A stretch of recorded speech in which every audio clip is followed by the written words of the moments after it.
You know how sometimes you'll be driving along and you'll hear, a song will come on or something like that, and all of a sudden it just kind of takes you back to a moment in time. Sometimes it's a song that you listen to when you went through that moment, or sometimes it just could be the certain melody that just brings you back to a certain point. And, it's like, for me, my life, my walk of life,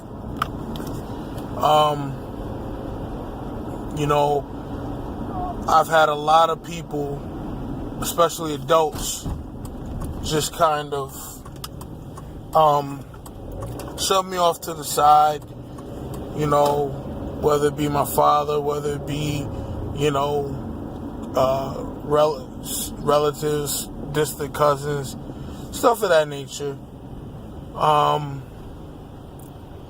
And I was just thinking, there are events and moments that forever shape, mold, and change someone's perspective, someone's personality, someone's outlook.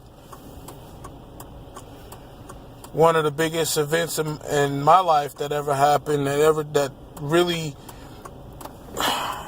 it was more of the residual effects of that main event. When my grandmother died on my mother's side, my maternal grandmother died, that was like my best friend.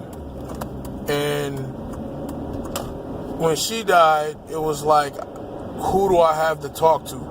We all have, that one friend, maybe two if we're lucky, that you could go to, you could talk to about anything, and, it's like Planet Fitness, judgment-free zone, and you can talk to them about anything. You can just bring up certain topics and whatnot, and that's how it was with my grandmother. I could talk to her about anything. But from that, there were a lot of people, especially in the family, who felt like I got an unfair advantage because my mom and me lived with her. And for what? I don't know. I guess because we got to be around her every day. I don't know. But there was definitely some animosity towards me, and I didn't, being only 12 years old when it happened, I didn't know what I did wrong. Like, I thought, I did something to them, but I didn't know what I did. And, when you get older, you kind of figure it out.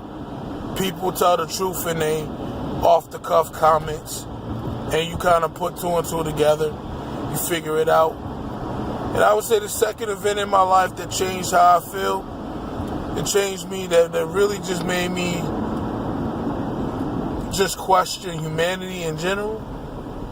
And that was pretty much the rejection of my biological father. And every day it's a reminder, when you wake up, you see this person that resembles the person that rejects you. And this is why I rail sometimes, or a lot of times, on single moms. Because most of the time, like in my case, most of the time, it's not about the child.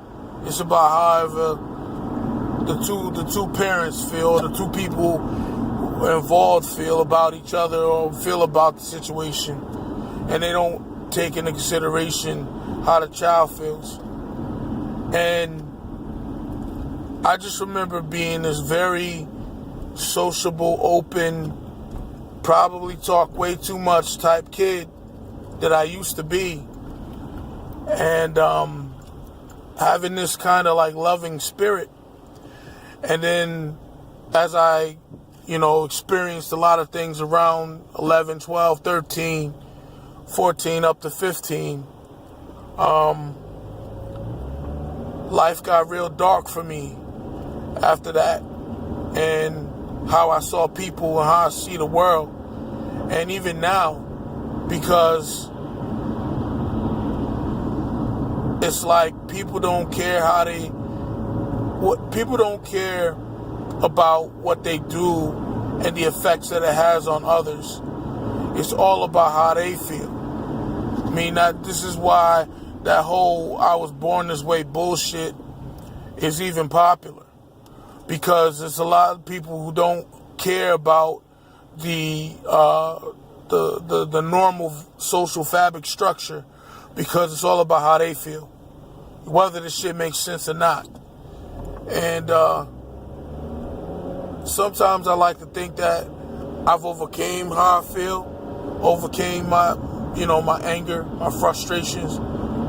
But sitting here or driving my boys to the babysitter and listening to music, sometimes it just brings it out in me.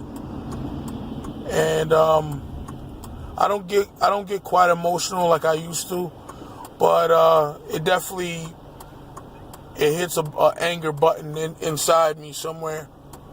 And I often wonder, will I ever truly be over how I feel about the things that happen? Death is not something you can control. So it's one of those things where you kind of learn to cope.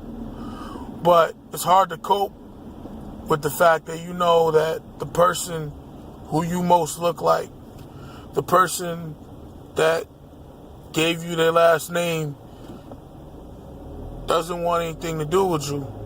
Or his lineage, which is his grandsons.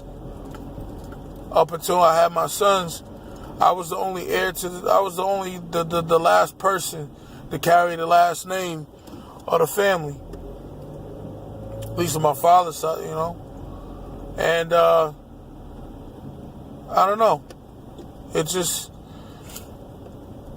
made me feel some type of way. But, like I always say, I'll get in my feelings, but I'll get out of them just as quickly as I got in them. That's just because that's how life is, and that's how I have to deal in life. I have to deal in life that way. There's always going to be something that's going to make me feel a certain way, but I know that at the end of the day, I really have no control over it. So it's not really something I can really control, do anything about. It's the past, But it's just something, just a thought, something I wanted to kind of just get off my chest. It's kind of what I try to use my page for now. Just kind of bring up some things that, maybe some men feel, because we suffer the most. Not saying that, little girls don't suffer without their daddy, because they definitely do. But they get way more excuses. They get way more support systems. They get all these benefits and shit like that for psychological issues. And men just get frowned upon and looked down upon when we have issues that affect us. So, we suffer the most because we suffer the same, but we don't have the same recourses that females have. Females could fuck up their life and create a bunch of children and then cry and talk about how they didn't have their daddy, their mama was a shit, and get all this sympathy. If we do that, you talk about the people will say, well, your mother could have aborted you. She could have gave you up, stupid shit. We don't get the feel, And that's kind of why sometimes I get frustrated with other men who just, simp for these women when they got all these escape routes after they fuck their life up. They get to hit the reset button. We don't get to hit the reset button. We have to take accountability for our fuck ups, even if we weren't even fully aware of what we was doing at the time of our fuck ups.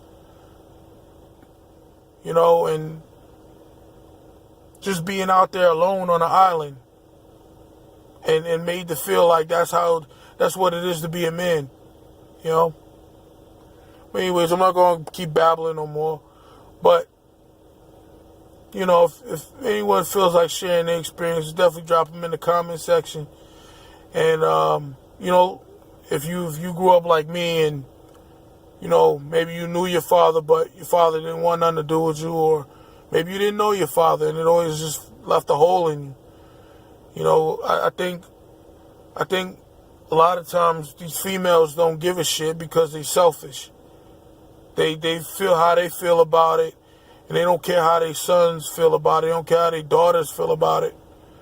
Unfortunately, that's just the way the world is, you know. All right, I'm out.